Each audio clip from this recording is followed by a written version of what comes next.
The transaction didn't sound like a betrayal, it sounded like a grocery list. 70 coins clicked against the stone, a dry, metallic staccato that marked the rhythm of my erasure. I stood in the center of the Ashenveil courtyard, my spine a rigid column of ice, watching 40 pairs of amber eyes track the coin purse rather than the daughter they were discarding. Alpha Gravan verified the weight with a clinical flick of his wrist, his face as unreadable as the mountain granite. To him, I wasn't flesh and blood, I was a developmental glitch being scrubbed from the lineage.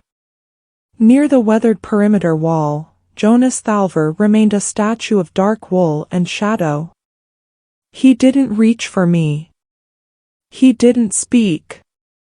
He simply existed in the space between the light and the dark, his intensity a physical weight that seemed to pull the oxygen from the air. Gravan's gaze finally drifted toward me, but it didn't linger. He looked through me, his eyes sliding away with a sudden, twitchy desperation, as if my very presence were a mirror reflecting a truth he couldn't afford to see. He wasn't just getting rid of a defective Omega, he was exhaling a secret he'd been holding for 17 years. As the buyer reached out to finalize the claim, the mist at the edge of the woods tore open. A shadow far too large to be a common wolf lunged into the light, but it didn't attack. It stopped at my side, its massive, starlit fur brushing against my hand, and I realized the pack wasn't snarling at the beast, they were bowing to it. The coins spilled from Gravan's hand, scattering like dead leaves, because he knew that Rauhnacht only bowed to a crown. The end of this story is worth every second, stay tuned. Welcome to Bound to the Alpha. On this channel, we bring you something new every day. Don't forget to turn on the notification bell so you never miss our latest stories. Jonas didn't wait for the dust of the spill to settle.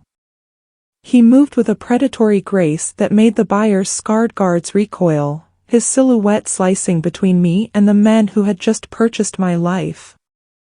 He didn't draw a blade, he simply existed as an immovable barrier of dark wool and quiet authority. 70 coins lay forgotten in the muck, but Jonas's focus was a laser point, ignoring the gold to settle on the massive, obsidian beast now anchoring me to the earth. Rauhnacht leaned his weight into my shins, a physical heat that seeped through my skin. Without conscious thought, my fingers tangled into the coarse, midnight fur at the nape of his neck. The wolf let out a long, vibrating exhale, a sound of profound, ancient relief, and I felt a strange, phantom resonance hum in my own chest. Jonas watched my hand. For a fleeting second, the practiced mask of his face fractured, revealing a flicker of raw, stunned recognition before he forcibly smoothed his features back into granite. "Don't go back," he said. His voice wasn't an invitation, it was a warning directed at the ghost of the girl I used to be. He turned toward the tree line without checking to see if I followed. Rauhnacht stood, nudging my palm forward, and I felt the sudden, sharp prickle of eyes on my back. At the courtyard's edge, 2 of Gravan's cleaners were already uncoiling, their bodies shifting into that lethal, mid-transformation crouch. They weren't watching me leave, they were measuring the distance for the kill. I stepped into the shadows of the gravewoods, only to realize Jonas wasn't leading me to a sanctuary, but toward a border that had been bleeding red for centuries. Jonas didn't walk, he carved a path through the suffocating density of the gravewoods. He moved with a precision that felt practiced, his boots finding purchase on roots that should have tripped a stranger. Every time I pressed him for a why or a where, he offered only the how, the direction of the wind, the slope of the ridge, the distance to the next ravine. He was a vault of functional data, intentionally starving my curiosity. My gaze kept drifting to the leather case strapped to his side. It groaned under a weight that didn't shift like parchment or maps. It had the rigid, sharp-edged heft of metal or ancient wood, a burden he protected more fiercely than his own throat. Even Rauhnacht seemed to act out of a deeper script, weaving through the undergrowth not as a pet, but as a scout following an invisible tether. Sleep was a shallow, fractured thing. I jolted awake in the dead of the night, the lack of a fire making the darkness feel like a physical shroud. Rauhnacht wasn't beside me. He was standing directly over my chest, a living canopy of midnight fur and muscle, his head angled toward the western thicket. He didn't blink. He didn't snarl. He simply breathed, a low, rhythmic engine of alert. By dawn, the mist revealed the price of our intrusion. A perfect, unbroken ring of paw prints circled our cold camp, each impression deep enough to suggest a heavy, predatory intent. "They're close," I whispered, my voice trembling. Jonas knelt, tracing the edge of a print that was far too large for any wolf from Ashenveil. "They aren't following us, Eirlys," he said, his face paling as he looked at the document case. "They're waiting for you to lead them to the key."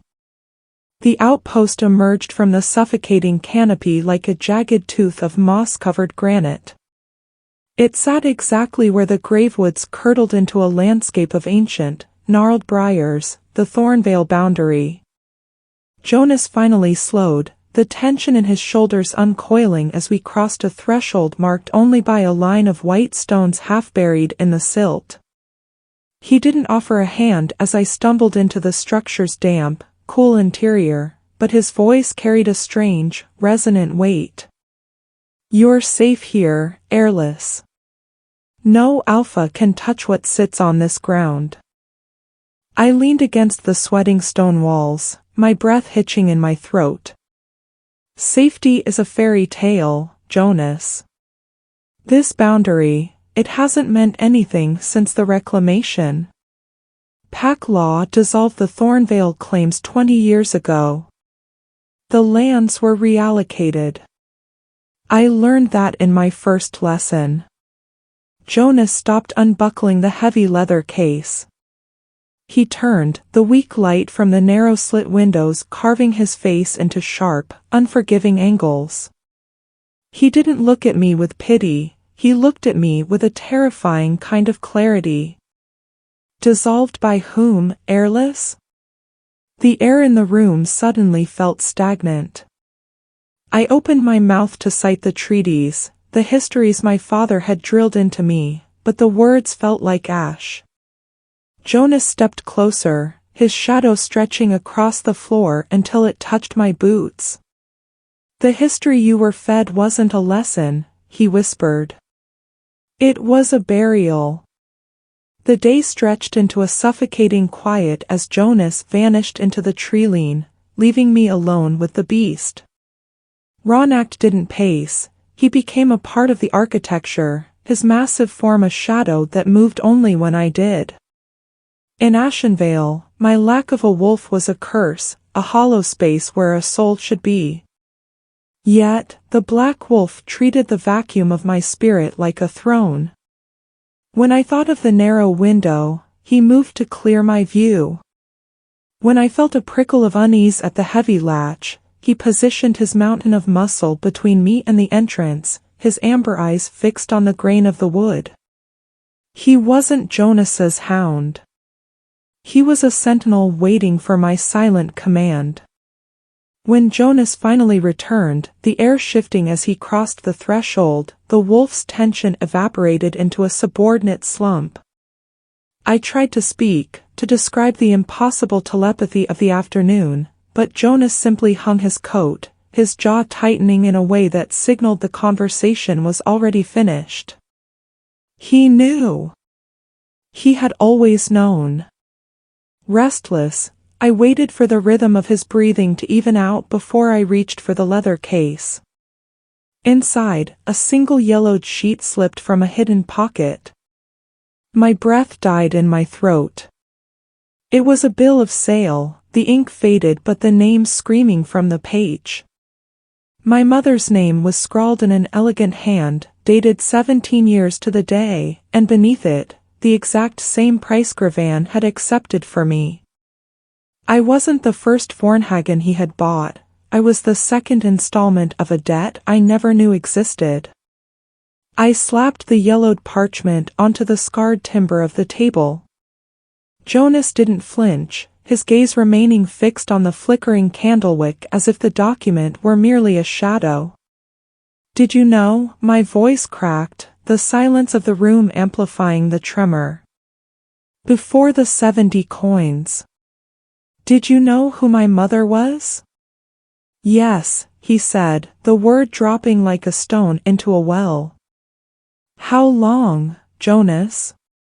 Since you were 6 years old. The air in the outpost seemed to solidify. 12 years. He had watched me wither in Ashenveil for a decade.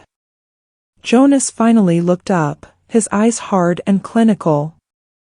He explained his exile from the Warden Order, a punishment for refusing to sign the death warrant of the Thornveil name. He hadn't been waiting for a moment to save me, he was waiting for a legal loophole to possess me. I am not a person to you, I whispered. I'm a piece of evidence. Jonas stood, his shadow swallowing the table. Have you ever wondered why the wounded stop snarling when you walk by? Why you navigate the gravewoods as if the trees are whispering the way home? He leaned in, his voice a low, terrifying vibration. Why, in a world of monsters, you have never once felt the instinct to run? I opened my mouth to fight him, but the floor suddenly vibrated. Outside, Rauhnacht didn't just growl, he let out a sound of pure, heraldic recognition. Jonas went deathly still, his gaze darting to the door as he realized the one thing his records never mentioned. Jonas didn't comfort me, he dismantled me. He spoke of the Thornveil lineage not as a crown, but as a frequency, a biological resonance woven into my marrow. It isn't magic, Eirlys. It's authority.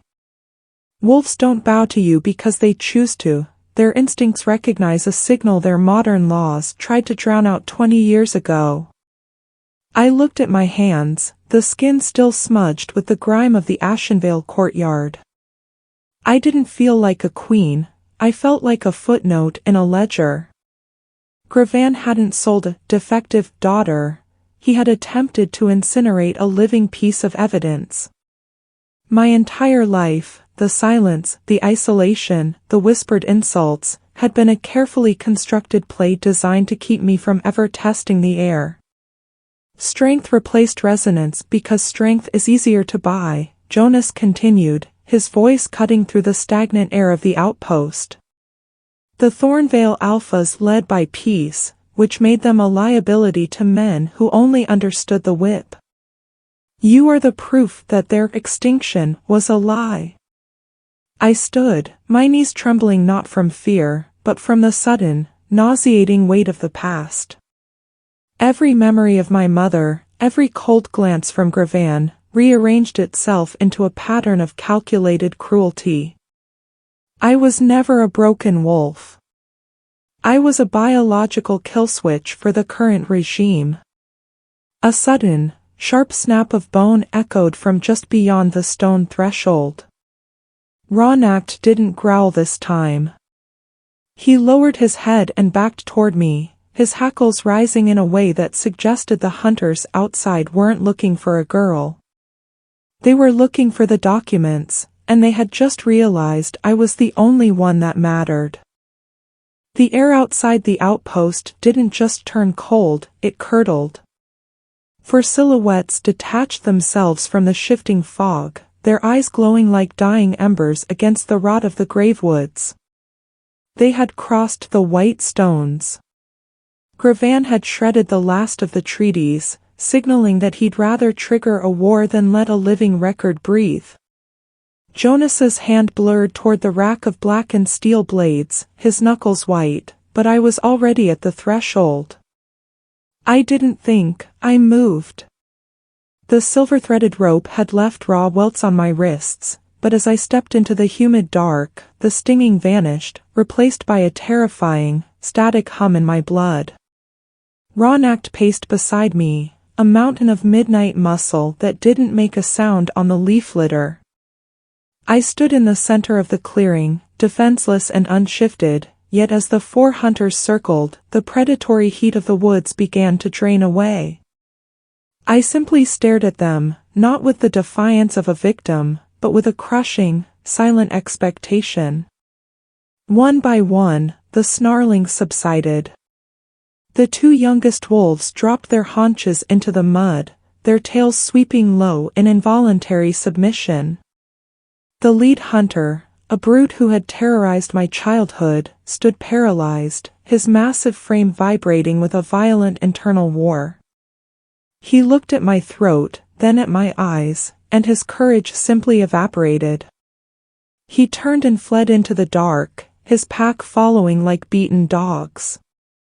Jonas watched from the shadows of the doorway, his weapon lowered, his face a mask of awe and terror. He had spent a decade studying the prophecy, but he hadn't realized that my authority didn't just command wolves, it broke them. They didn't leave because of the law, Eirlys, Jonas whispered, his voice trembling. They left because they couldn't remember how to breathe in your presence. I looked down at my hands, expecting to see them glowing, but they were just shaking, and as the adrenaline faded, I realized I could hear a 5th heartbeat thumping beneath the floorboards of the outpost. Someone had been hiding under us the entire time. The 5th heartbeat under the floorboards stopped my breath, but the man standing over me was a far more immediate ghost. I looked at Jonas, really looked at him, and the protective veneer of the bone collector began to peel away. You weren't just a warden, I whispered, the resonance in my blood still humming from the hunters I'd just broken. You were her warden. Jonas didn't deny it. He spoke of a 23-year-old idealist who had watched a line being erased by a pen rather than a sword. He had lost his standing, his name, and his future in the same week my mother vanished into the mist. For 12 years, he hadn't been roaming, he had been curating a comeback. He had watched me from the periphery of Ashenveil, a silent observer waiting for my father to make a legal mistake. The 70 coins weren't a rescue, they were the final piece of a dozen years of paperwork. I was a case file to you, I said, the realization cold and hollow. Would you have ever come for me if they hadn't put me on that auction block? Jonas turned toward the narrow window, the moonlight carving deep, weary canyons into his face. His silence lasted until the floorboards groaned again. I told myself I was giving you a life, he finally admitted, his voice thick with a sudden, jagged remorse. But I think I was just giving myself permission to wait for a war. The wolf, Rauhnacht, suddenly lunged, his claws shredding the wood of the floor, exposing a hidden crawlspace in the terrified, familiar face peering up from the dark. It wasn't a spy, it was the brother who had sold me, and he was holding my mother's signet ring. The stillness that had defined Rauhnacht since the courtyard was gone, replaced by a frantic, jagged energy. He didn't just pace, he patrolled the stone perimeter with the rhythmic intensity of a countdown. His claws clicked against the floorboards, a frantic telegraph that Jonas watched with mounting dread. He's losing the resonance, I whispered, watching the wolf's hackles quiver. No, Jonas countered, his voice sounding hollow, like air escaping a tomb. He's found a second signal. He explained the nature of the beast, that Rauhnacht was a biological compass calibrated to the Thornveil frequency. His previous calm hadn't been peace, it was the relief of a needle finally finding north. But now, the needle was spinning. The wolf's agitation meant a second source was cutting through the grave woods, a signature so identical to my own that it was blurring the map. Jonas reached for the document case, his fingers fumbling with the brass buckles, a tremor I had never seen in him. He pulled out the ashen parchment of my mother's record, his eyes darting between the faded ink and the dark tree-line beyond the slit window. "There's another one," he breathed, the realization stripping the color from his lips. "Another what, Jonas?" I demanded, stepping into his shadow. He didn't look at me. He stared at the empty woods, his voice dropping to a jagged whisper. "I spent 12 years building a case around you because I was certain the purge was absolute. I was wrong, Eirlys. There's a twin frequency approaching, and it's coming from the one place I never dared to look." The forest held its breath as Jonas's hands finally failed him, the document case sliding from his numb fingers to hit the dirt with a heavy, hollow thud. Rauhnacht was no longer pacing, he was vibrating, a low-frequency hum emanating from his chest that seemed to sync with the very marrow of my bones. "I built a fortress out of facts," Jonas whispered, his eyes fixed on a horizon I couldn't see. 12 years of tracking your pulse, Eirlys. 12 years of convincing the world you were the last flickering candle of the Thornveil line. I was so blinded by the one I found that I never looked for the one they hid." He turned the ashen parchment over, revealing a secondary seal pressed into the wax, a mark of twins, a mirrored thorn that had been intentionally obscured by a heavy coat of administrative ink. My breath came in shallow, jagged hitches. My silence, the defect that had defined my misery in Ashenveil, wasn't a failure of my wolf.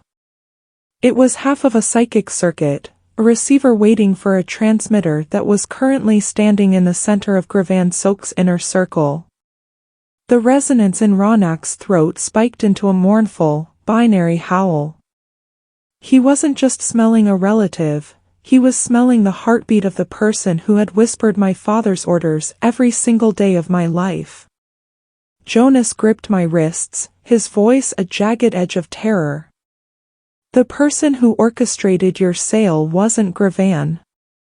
It was the sister you don't remember, and she's already on her way to finish what she started." The weight of Jonas's grip was no longer a tether, it was a shackle. The air in the outpost had turned thin, vibrating with a high-pitched frequency that only my defect could interpret. Jonas didn't just look afraid, he looked like a man who had realized he'd spent a lifetime reading a map that was upside down. "A sister," I echoed, the word feeling like a jagged piece of glass in my throat. I looked at the twin thorn seal on the parchment, the mirrored signature of a shared soul. My silence wasn't a void, it was the quiet between two notes of a symphony. My twin had been the one to whisper the price of 70 coins into Gravan's ear, ensuring I was discarded so she could remain the only Thornveil left in the light. Rauhnacht let out a sharp, jagged bark, his eyes fixed on the heavy latch. The wood groaned, not from a physical blow, but from a psychic surge of sheer, absolute authority. The room flooded with a scent identical to mine, wet earth and ancient pine, but it was laced with a lethal, metallic arrogance. The door didn't just yield, the very air inside the stone walls bowed as a woman stepped from the fog, her face a terrifying reflection of my own, but her eyes glowing with the full, predatory power of a shifted alpha. She didn't look at the documents. She looked at Rauhnacht, and the beast, for the first time in centuries, lowered his head in a submission that felt like a death sentence. "Did you really think Jonas could hide you from yourself, Eirlys?" she whispered, her voice a perfect mirror of my own. "Thank you for staying with us until the very end. Your support means everything to Bound to the Alpha. If you made it this far, you're truly part of the pack. We appreciate every second you spend with our stories." You are the reason Bound to the Alpha keeps growing. Stay connected for more emotional werewolf romance stories. Every view helps us bring you new daily stories.